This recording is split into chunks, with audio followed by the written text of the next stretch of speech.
রাধে রাধে।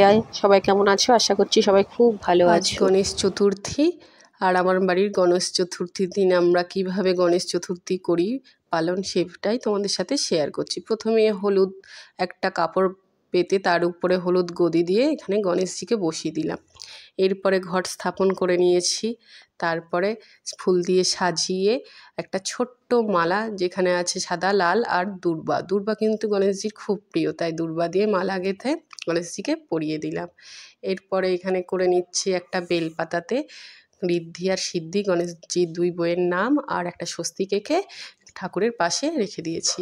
আর পান পাতায় 21টা দূর্বা, 21টা এলাচ, 21টা লবঙ্গ দিয়ে অর্ঘ্য দিয়ে ঠাকুরকে নিবেদন করেছি।